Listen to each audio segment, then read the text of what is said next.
लेंची वही हुआ है जिसका डर था। India got its own homemade AWACS. The aircraft is called Netra. मुबारकबाद देनी चाहिए भारत को कि उन्होंने ऐसी इन्वायरमेंट क्रिएट की है भारत के अंदर कि ताकि इंटरनेशनल कम्युनिटी जो है वो अट्रैक्ट हो पाए। और ये एक दिन में नहीं हुआ, ये मैं ये सुनने वालों के कानों में से ये निकालना चाहता हूं कि इट्स अ प्रोसेस होता है। You have to create an environment. इसके मकासद हैं, मैंने आपसे कहा, सर्वेलेंस करता है, इंटेलिजेंस गैदरिंग करता है। प्रधानमंत्री मोदी जब 2014 में आए थे तो उन्होंने कहा था कि सौगंध मुझे इस मिट्टी की, मैं देश नहीं झुकने दूंगा। और एग्जैक्टली नेत्रा वही है। दुनिया मैन्युफैक्चर करेगी, अमेरिका तो अब यहाँ पे सिर्फ मरवाना पिएगा और दुनिया चलाएगी इनको। और वो देखिए कितना अर्सा चलते हैं, चलने वाले हालात नहीं है। मैं उनकी तरफ से मसला ये आ रहा है कि उनकी तरफ से जो सिग्नल है वो बड़ा डेंजरस है पाकिस्तान के लिए। तो फोर्स मल्टीप्लायर होता है 1 और 1 11। ऐसे चंद हथियार होते हैं जो कि फोर्स मल्टीप्लायर का काम करते हैं। मिसाल के तौर पर जाहिर है बोइंग अब भारत में बनेगा, उसकी वजह ये अमेरिकन तो काम करने से जवाब देंगे। वो तो कहते हैं हम नहीं काम करेंगे। वो तो बिल्कुल इस वक्त देखा अमेरिका शट डाउन पड़ा है।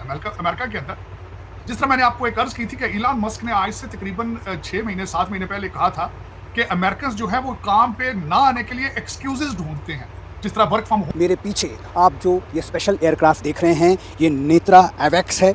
ये इंडिया ने ऑप्शन अपने पास रखा हुआ जी।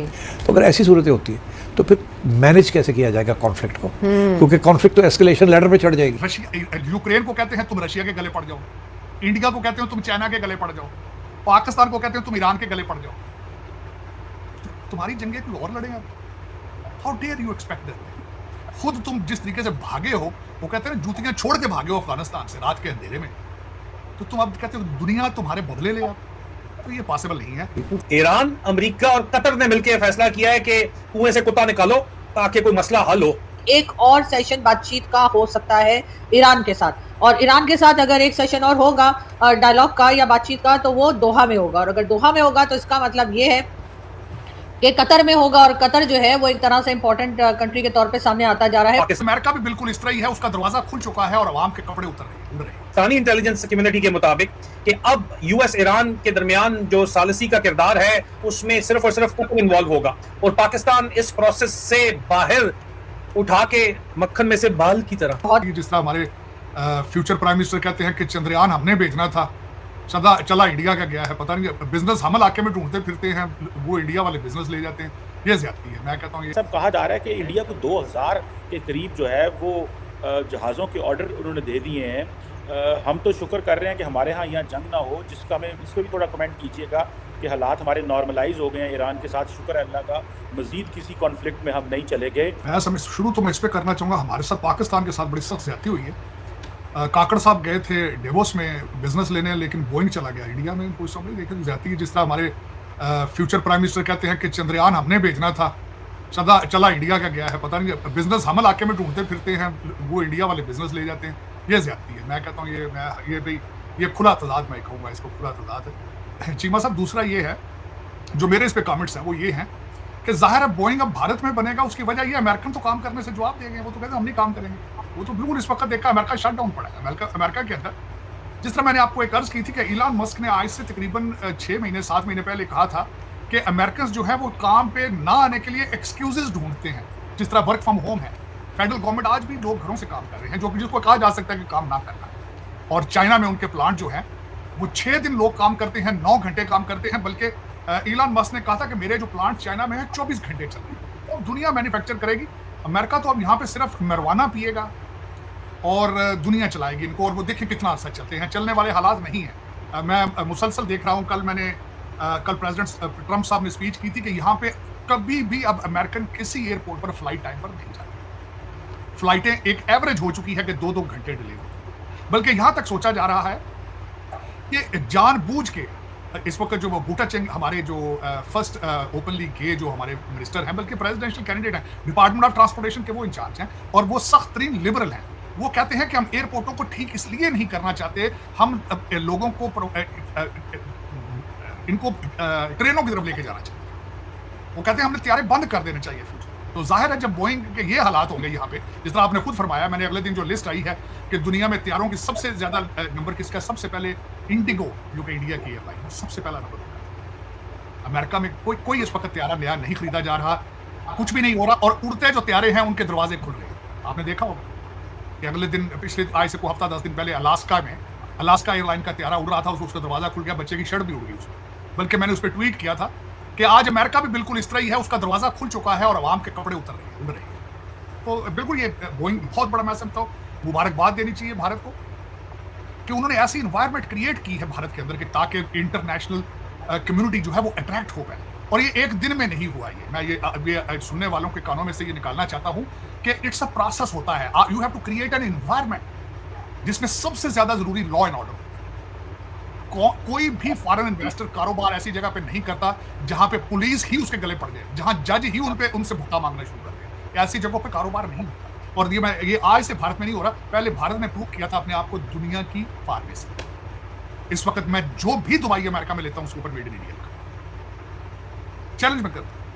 और ये एक दिन में नहीं हुआ, ये बल्कि ये मोदी साहब ने इसको इंक्रीज किया होगा, लेकिन प्रोसेस जो है पहले जो पिछले प्राइम मिनिस्टर्स थे उन्होंने शुरू कर दिया था। पिछले ये मैं समझता हूं कि भारत की तरक्की में तकरीबन पिछले 20 या 25 साल आप कह सकते हैं कि उनकी ये एफर्ट थी। एफर्ट तो बहुत पुरानी है, बुनियादें तो उन्होंने रख दी जब इंडियन इंस्टीट्यूट ऑफ टेक्नोलॉजी बना दिया था, इंडियन इंस्टीट्यूट ऑफ मैनेजमेंट जब बना दिया था, बुनियादें तो शुरू हो चुकी थी उस वक्त थी, लेकिन आज उसका फ्रूट सामने आ रहा है। मैंने शायद आपको कहा था कि मैं I was amazed to hear कि हैदराबाद का एक पब्लिक स्कूल था जिसमें हाई स्कूल की एनिवर्सरी के अंदर दुनिया के 3 बड़े लीडर वहां गए थे, तीनों के तीनों इंडियन निजात थे, तीनों की तालीम जो थी इंडियन इंस्टीट्यूट ऑफ टेक्नोलॉजी थी।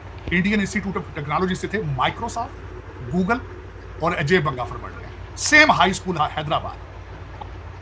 और मेरे जैसा बंदा बात करे तो कहते हैं इराक एजेंट बोल रहा है। मैं तालीम की तुम्हें बात करता हूं, तुम्हें नेशनलिज्म की बात बताता हूं तो तुम कहते हो तुम्हारा किसी और। मैं चलो उसका प्राइम मिनिस्टर हांगकांग का जो प्राइम मिनिस्टर ली था उसका ले लो मिसाल आप, कि दुनिया में कौमें किस तरह बनती। लेकिन चीमा साहब इसमें मैं मुबारकबाद दूंगा, बहुत जरूरी है, अच्छा हुआ है।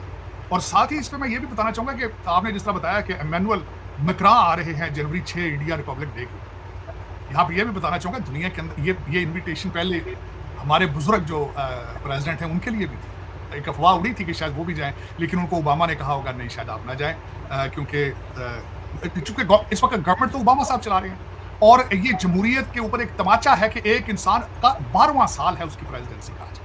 और यहाँ पे ये भी अफवाहें उड़ रही हैं कि अब उसकी वाइफ शायद डोनाल्ड ट्रंप साहब के मुकाबले में आ जाए, मिशेल ओबामा। तो ये दुनिया में हिस्ट्री होगी कि एक इंसान ने अमेरिका को 20 साल रूल किया, ये हिस्ट्री होगी। और मैं समझता हूँ इस 20 साल के बाद अमेरिका बिल्कुल इस जगह पे आ जाएगा कि ना बॉर्डर होंगे, ना जहाज होंगे, ना गाड़ियां होंगी, कौम गधों पर होगी और सैकड़ों, क्योंकि ये इनका इरादा है फॉसिल फ्यूल को बंद कर देना, गाड़ियां बंद कर देनी, बैन कर देनी गाड़ियां। हमारी जिस स्टेट में मैं यहाँ बैठा हूँ, हमारे प्रेसिडेंट साहब जो हमारे जो गवर्नर है उसने यहाँ पे एक बिल पास करा दिया है कि 2030 के बाद यहाँ पे एक फॉसिल पेट्रोल वाली गाड़ी इस स्टेट में नहीं होगी। गाड़ियां भी बंद, हवाई जहाज भी बंद, सिर्फ government operated train and cycles and खोते, ये हमारा सोर्स ऑफ जो होगा ट्रांसपोर्टेशन। तो you can predict our future. तो यहाँ से सारा बिजनेस तो चला जाएगा दुनिया में, और उसमें सबसे ज्यादा बिजनेस कहाँ जाएगा मैं बता रहा हूँ आपको। पहले नंबर पे इंडिया, दूसरा नंबर चाइना इनके पास फिर भी अभी गुजारा नहीं है। और दूसरा मैं ये बता रहा हूँ चाइना भी स्ट्रगल कर रहा है बिजनेस के लिए। प्रेसिडेंट शी अमेरिका में आए, उनकी हम मौजूदगी के दौरान ही प्रेसिडेंट जो हमारे बुजुर्ग प्रेसिडेंट बाइडेन है उन्होंने उनके मुंह पे थप्पड़ मारा वाली चुप कर चले। उन्होंने उनको कहा था डिक्टेटर है, अभी he was still on American soil. तो वो हंस के निकल गए यहाँ से। उन्होंने कहा जब दफा करो, तो इनका तो कोई फ्यूचर नहीं है, मैं तो चाइना का लीडर हूँ, मैंने तो कौम को जवाब देना है। उन्होंने कैलिफोर्निया में जो बिलियनर्स की उन्होंने बिलियनर्स जो अमेरिकन थे उनको इकट्ठा करके बिलियनर्स जो थे उनसे उन्होंने रिक्वेस्ट की please come back to China again, we love to have you. और ये हमारा जो उधर बादशाह आदमी है ये कहता है ये डिक्टेटर है, तो भी उसको बुलाने की क्या जरूरत है अगर डिक्टेटर है। लेकिन चीमा साहब इस वक्त आज की मैं इंटरेस्टिंग बात बल्कि इस पर एक और मैं करना चाहूंगा। मैंने आज इस पर ट्वीट, उन्होंने कहा जी आप क्या कहेंगे। उन्होंने कहा जी मैं देखें ये इस चीज का प्रूफ है कि ईरान को उनके उस रीजन में कोई भी पसंद नहीं करना। बड़ी खुशी का इजहार किया। अब खुश क्यों है मैं बताता हूं। खुद लड़ा नहीं जाता, खुद हिला नहीं जाता, खुद लाचार हैं, बीमार हैं। यूक्रेन को कहते हैं तुम रशिया के गले पड़ जाओ, इंडिया को कहते हो तुम चाइना के गले पड़ जाओ, पाकिस्तान को कहते हो तुम ईरान के गले पड़ जाओ। तुम्हारी जंगें कोई और लड़ेगा? How dare you expect that? खुद तुम जिस तरीके से भागे हो, वो कहते हैं जूतियां छोड़ के भागे हो अफगानिस्तान से रात के अंधेरे में, तो तुम अब कहते हो दुनिया तुम्हारे बदले लेगा। तो ये पॉसिबल नहीं है। लड़के इंजीनियर बने हैं, वो बेंगलुरु में काम कर रहे हैं। हमारे वो जो आपका लफ्ज़ है लौंडे लपाड़े, ये सारे अब वो कहते हैं प्लान सी तैयार है कि हो सकता है 8 फरवरी को कोई फसादात ना हो जाए। ये भी एक थ्योरी कॉन्स्पिरेसी थ्योरी है, पता नहीं हकीकत है या क्या है, लेकिन ये चल रही है। तार साहब, इंडियन स्टूडेंट को क्या शौक है कि वो इंजीनियर बन रहा है, उसके अंदर क्या है? और इस यूथिए जो है ये ट्विटर पे, टिकटॉक पे, फेसबुक पे लगा हुआ है और वो कॉन्स्पिरेसी कर रहा है। ये दो डिफरेंट यूथ का क्यों टेम्परामेंट अलग-अलग क्यों है? चीमा साहब, दो चीजें, इसका भी बहुत पुराना बैकग्राउंड है। इसका बैकग्राउंड पुराना इसलिए है चीमा साहब, जब आपने शुरू किया है पाकिस्तान का मतलब क्या है, ला इलाहा इल्लल्लाह, उसको आप टाइमली फैशन पे इस्तेमाल करते हैं। जब भी आपको किसी चीज से तवज्जो हटानी हो, तरक्की की तरफ से, ग्रोथ की तरफ से, तो आप इसको इस लफ्ज का इस्तेमाल सियासी तौर पर करते हैं। इसका रिसेंटली डेंजर इस्तेमाल किसने किया था? हमारे पिछले रहनुमा जो थे जनरल ज़ियाउल हक साहब ने किया, क्योंकि जरूरत थी डॉलरों की, तो जिहाद तैयार किया गया। उन्होंने कहा जाओ इस अफगानिस्तान के लिए जिहाद, जबरदस्ती नमाजें पढ़ानी शुरू कर दी, दाढ़ियों वालों को प्रमोट करना शुरू कर, जबरदस्त। फिर उसके बाद हमारी अफसोस के साथ एजेंसियों ने इसको इस्तेमाल किया। जैश ए मोहम्मद है, उसके बाद वो मौलवी साहब, रिजवी साहब थे, उनको प्रमोट किया। लोग, जवान लोगों की फिर उसके बाद कश्मीर में जिहाद, इधर जिहाद, उधर जिहाद। फिर उसमें चीमा साहब उसका रिजल्ट फिर क्या निकल रहा है? उसका रिजल्ट यही है, जो निकल रहा है यही निकलेगा ना।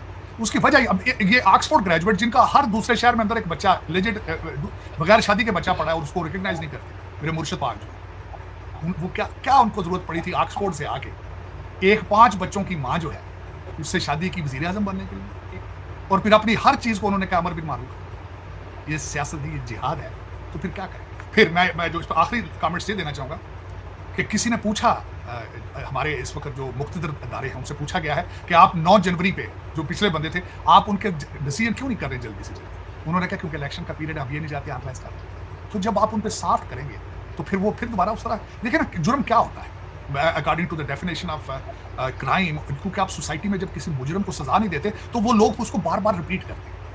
अब 9 जनवरी को आप बड़ा लाइटली ले रहे हैं, वो खतीजा को भी घर भेज दिया आपने। खवातीन अंदर बैठ के जो इलेक्शन लड़ना चाहती हैं अंदर से कम्युनिकेट कर रही हैं। मेरे मुर्शिद पाक अंदर से बैठ के कानों में इसमें आर्टिकल लिख रहे हैं। मुर्शिद को अंदर साइकिल दे दिए गए हैं, वो बैठ के लगा रहे हैं, डंड बैठ के कर रहे हैं, मुर्गियां खा रहे हैं। 60 वकील पेश होते हैं, लतीफे और शेर सुनाते हैं साथ में। ये जेल, भैना भी मिल रही ने, बीवियां भी मिल रही ने, सारी दिहाड़ी अंदर एक तमाशा लगा। वाह भाई वाह। तो लोग ये भी कह रहे हैं ना कि अब कतर जो है वो सारी क्रीम जो है वो कतर के हिस्से में जा रही है, और कहा यह भी जा रहा है कि ईरान और अमेरिका के बीच में जो दोबारा मीटिंग होगी वो दोहा में हो सकती है। दोहा यानी कतर में।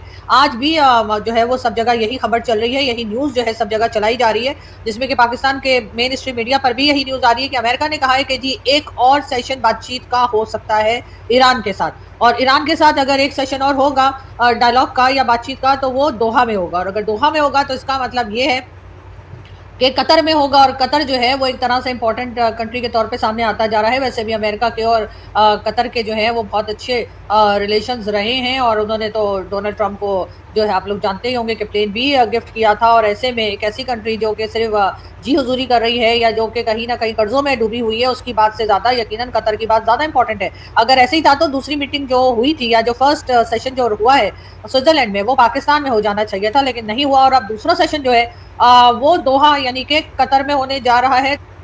ईरान, अमेरिका और कतर ने मिलकर फैसला किया है कि कुएं से कुत्ता निकालो ताकि कोई मसला हल हो। कुएं से कुत्ता निकालो तो फिर ही काम हो सकता था। अब शायद कोई ना कोई जो है वो मामलात बन जाए, क्योंकि वही बात एक दफा फिर जो है वो हो रही है। अमेरिका, ईरान और कतर के दरमियान एक अंडरस्टैंडिंग हो चुकी है पाकिस्तानी इंटेलिजेंस कम्युनिटी के मुताबिक कि अब यूएस ईरान के दरमियान जो सालिसी का किरदार है उसमें सिर्फ और सिर्फ कतर इन्वॉल्व होगा, और पाकिस्तान इस प्रोसेस से बाहर उठा के मक्खन में से बाल की तरह, या चाय में जो मक्खी गिर जाती है, खैर असीं तो पूरी चाय छड़ देते हैं, लेकिन यहाँ पे जो है वो कुछ लोग सिर्फ मक्खी निकाल के फेंकते हैं, दूसरा पर्ट डुबोते हैं। तो इनको निकाल के वो मक्खी जो है ना, मुनीर मिस्त्री और शोबाज था, उनको निकाल के फेंक दिया गया। और सबसे अहम बात यह है कि इस फैसले में पाकिस्तान से किसी किस्म का कोई मशवरा, कंसल्टेशन, मशावरत नहीं की गई। ओए होए, हुई ये क्या हुई जी? उसी पूरा अपने मुल्क के अंदर आग लगी हुई है, तबाही मची हुई है, ये चले ग्लोबल पीस मेकर बनने साले, खबरें छपवा रहे हैं। यानी इस्लामाबाद को सिर्फ इन्फॉर्म किया गया है, कंसल्ट नहीं किया गया, ठीक है। और ये बात वैलिडेशन है जो मैंने पाकिस्तान की इंटेलिजेंस कम्युनिटी बात करी है, ये ईरान की उस रिपोर्ट की वैलिडेशन है जो आपको स्क्रीन के ऊपर नजर आ रही है। बार जो सेकंड राउंड बातचीत का होगा वो अब स्विट्जरलैंड में या किसी और जगह नहीं बल्कि कतर में कहा जा रहा है, और अमेरिका ने इस तरफ या कह लीजिए कि व्हाइट हाउस की तरफ से भी ये कहा गया है और अमेरिकन जो ऑफिशियल्स हैं उनकी भी ये स्टेटमेंट आ रही है कि जी जो सेकंड राउंड है वो दोहा में हो सकता है। तो थोड़ा सा हमें अब इस वक्त संभल जाना चाहिए, लेकिन जाहिर है कि हमारे पास शायद कोई चॉइस नहीं है। पाकिस्तान जो है वो मुसलसल जब तक अपनी इकोनॉमी पे काम नहीं करेगा तब तक हम अमेरिका हो चाहे गल्फ कंट्रीज हो उनके आगे हाथ बांधे ही खड़े दिखाई देंगे, इसलिए कि जब आप काम नहीं करते, जब आपके यहाँ कोई ट्रेड नहीं होती, जब आप अपनी खुद की इकोनॉमी आपकी कोई नहीं होती, आपका 70% कंट्री आपकी जो है वो सिर्फ कर्जों के ऊपर चल रही हो, चाहे वो आपने किसी दूसरी कंट्री से लिया हो चाहे अपनी ही कंट्री में अपने बैंक्स जो हैं उनसे आपने कर्जा उठाया हो, तो फिर आपके हालात जो हैं वो कुछ ऐसे ही रहते हैं। लेकिन उसके ऊपर बजाय इसके कि काम किया जाए, उसके ऊपर बजाय इसके कि कोई शर्म की जाए, हमारे यहाँ जो है इसी सिलसिले को आगे बढ़ाया जाता है। अगर हम बात करें स्टेट बैंक की, जी हाँ, स्टेट बैंक ऑफ पाकिस्तान ने जिस तरीके से आपने देखा कि जो कुछ भी बजट वगैरह आता है वो आगे बताया जाता है और फिर फाइनेंस मिनिस्टर साहब जो हैं हमारे उन्होंने जी अभी जो रिसेंटली अनाउंस किया है, उनका कहना है कि जी 6 मंथ्स की सैलरीज जो हैं वो फाइनेंस मिनिस्ट्री और पीएम ऑफिस के एम्प्लॉयज़ को एज अ बोनस दी जाएगी। तो जी जिन्होंने बजट को तैयार करने में मदद की थी, तो जी ये बता दीजिए कि आप होते कौन हैं इस तरह से कि आप अपनी जेब से ये 6 मंथ्स की सैलरीज एज अ बोनस दे रहे हैं लोगों को? अगर अपनी जेब से दे रहे हैं फिर तो ठीक है, लेकिन अगर आप पब्लिक के टैक्स के पैसों से ये अय्याशियाँ करवा रहे हैं तो मेरा ख्याल है ये बिल्कुल गलत है, ऐसा नहीं होना चाहिए। और वैसे भी जो लोग जो एम्प्लॉयज़ चाहे वो पीएम ऑफिस के हों चाहे वो फाइनेंस मिनिस्ट्री के हों, उनको रखा इसीलिए जाता है, उनका काम यही है कि वो बजट में जो है मदद करेंगे या फिर जो भी काम होगा फाइनेंस का उसमें वो अपना हिस्सा डालेंगे, उसमें वो काम करेंगे। तो उसके लिए मुझे नहीं लगता कि उनको 6 मंथ्स की सैलरीज बोनस में दी जाए। यहाँ पर लोगों की हालत इतनी ख़राब हो चुकी है कि लोग अपने घरों में राशन नहीं डाल पा रहे हैं। पाकिस्तान की आम पब्लिक जो है 45% से ज़्यादा जो है पॉवर्टी लाइन के नीचे जा चुकी है। लोगों की हालत ख़राब है, लोग अपने बच्चों को 2 वक्त की रोटी नहीं खिला पा रहे हैं। बाकी जिसे कहते हैं ना मौसमी फल, चाहे वो आम हो या कोई और चीज़, वो खिलाना तो बहुत दूर की बात है। ऐसे में जो है वो चाहे वो पंजाब गवर्नमेंट हो चाहे वो फेडरल गवर्नमेंट हो, वो अपने एम्प्लॉयज़ को जिस तरह से सरकारी मुलाजमीन को जिस तरह पैसा बांटा जा रहा है वो देखकर यकीनन इनको थोड़ी बहुत शर्म आ जानी चाहिए। दोस्तों जैसा कि आपने क्लिप में देखा कि भारतीय वायुसेना में ना मतलब कि अब एक ऐड हो गए हैं, मतलब कि भाई साहब भारतीय वायुसेना के IAF के स्वदेशी airborne early warning and control system यानी कि AEWNC नेत्र को रक्षा अनुसंधान के विकास संगठन DRDO द्वारा फुल ऑपरेशन क्लियरेंस FOC सौंप दिया गया है। मतलब कि भारतीय वायुसेना में मतलब कि भाई और भी सशक्त होने वाली है भारतीय वायुसेना।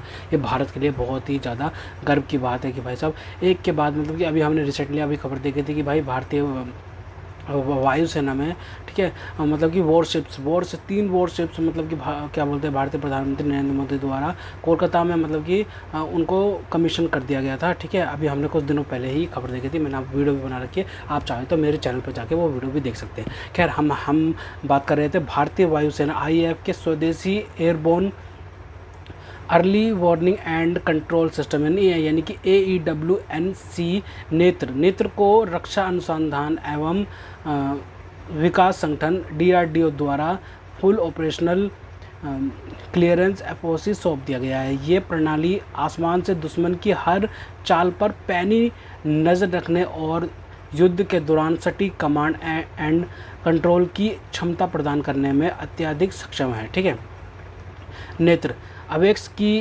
मुख्य विशेषताएं और हालिया अपडेट क्या है मैं बता देता हूँ आपको। पहला पॉइंट यह है कि सटीक निगरानी, सबसे पहले ये सटीक निगरानी करता है।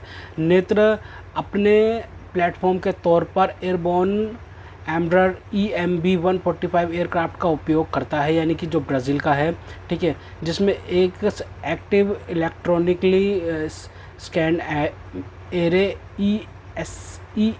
AESA रडार लगा हुआ है। ठीक है, रडार लगा हुआ है उस प्लेन के ऊपर, जो मतलब कि हवाई जहाज़ है, ठीक है, जो एयरक्राफ्ट है। ठीक है, यह लंबी दूरी से दुश्मन के विमान, क्रूज़ मिसाइल और समुद्री गतिविधियों का पता लगाने में सक्षम है। लेकिन ये चीज़ पता किस चीज़ में काम आती है सबसे ज़्यादा? जब वॉर सिचुएशन हो और भाई साहब किसी की मिसाइल वगैरह या किसी का एयरक्राफ्ट वगैरह दुश्मन की कुछ भी चीज़ सामने आ रही होती है तो उसको डिटेक्ट कर लेता है तुरंत के तुरंत। ये सबसे बड़ा इसका फ़ायदा है। ठीक है, आत्मनिर्भरता का प्रतीक। ठीक है, दूसरा पॉइंट ये है स्वदेशी होने के कारण इस प्रणाली का पूरा सॉफ्टवेयर, सोर्स कोड और तकनीकी दस्तावेज भारत के पास सुरक्षित है, जिससे इसे भविष्य की ज़रूरतों के अनुसार आसानी से अपग्रेड किया जा सकता है। ठीक है, दूसरा पॉइंट ये हो गया। तीसरा पॉइंट है ऐतिहासिक प्रदर्शन, ठीक है। शुरुआती संस्करणों ने फरवरी 2019 में बालाकोट एयर स्ट्राइक के दौरान ऑपरेशन ब्रेन के रूप में भारतीय वायुसेना का सफलतापूर्वक मार्गदर्शन किया था। तो भाई ये भी बहुत महत्वपूर्ण बात है। तैनाती किस चीज़ में होती है इसकी? नेत्रा विमानों को पंजाब के भिसियाना एयरबेस और स्थित वायुसेना की नंबर 200 स्क्वाड्रन में तैनात किया गया है, ठीक है। भारतीय वायुसेना के अन्य अवेक सिस्टम, जो अन्य अवेक सिस्टम है, ठीक है, भारतीय वायुसेना में नेत्र के अलावा भारतीय वायुसेना के बड़े बेड़े में निम्नलिखित सर्विलेंस सिस्टम भी शामिल हो चुके हैं, ठीक है भाई सब। ये भी बहुत बड़ी बात है। फॉल्कन अवेक्स भारतीय वायुसेना की रूस निर्मित IL-76 विमानों पर आधारित 3 Falcon airbase warning and control system का भी इस्तेमाल करती है, जो बहुत लंबी दूरी तक खतरे भांप लेते हैं, ठीक है। मतलब कि ये भी लगा पड़ा है, ये वाला भी अवेक सिस्टम है, ठीक है, फॉल्कन नामक, ठीक है। एक नेत्रा है, नेत्रा तो अभी ऐड हुआ है, ठीक है। और ये फॉल्कन वाला है जो भाई साहब, ठीक है, ये वाला भी इस्तेमाल करती है भारतीय वायुसेना, ठीक है। नेत्र MK2, ठीक है। रक्षा मंत्रालय द्वारा 6 नए स्वदेशी नेत्र MK2 अवेक्स को भी स्वीकृति दी जा चुकी है, जो आने वाले समय में वायुसेना की ताकत को कई गुना बढ़ा देगा, ठीक है भाई सब। तो भाई भारतीय वायुसेना का भाई सब बहुत अच्छा चीज़ हो रही है कि भाई उनको राफेल भी इतनी जल्दी जल्दी मिले हैं, ठीक है भाई सब। राफेल से वायुसेना को नहीं भाई सब, ठीक है, मतलब कि एयरफोर्स को भी मिले हैं, ठीक है, ठीक है। मतलब कि वायुसेना को ही मिले हैं। और उनके साथ साथ में क्या बोलते हैं, हमारी जो नेवी है ना, उनको भी मिले हैं भाई साहब, ठीक है। जो नेवल सेना हमारी नेवी है, ठीक है, जल सेना है वो हमारी, वो भी क्या बोलते हैं, उनको भी मिले हैं, ठीक है भाई साहब।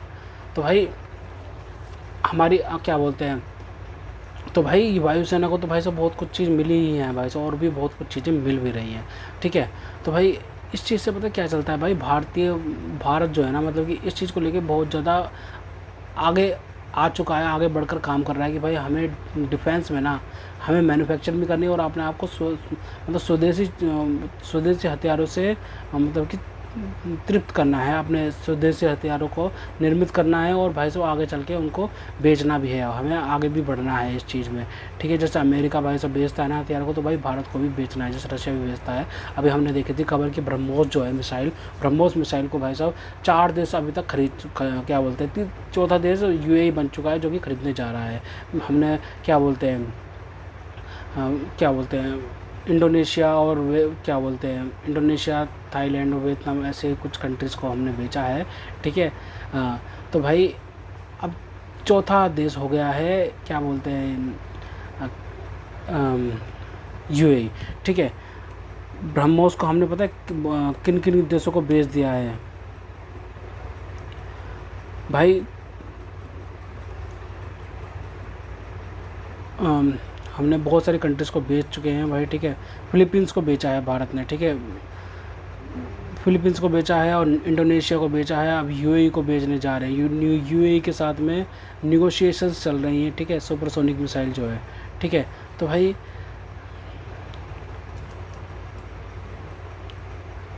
ठीक है, वियतनाम को हमने दिया था, ठीक है, इंडोनेशिया को दिया था और फिलीपींस को दिया था, 3 कंट्रीज़ को हमने दिया था, ठीक है।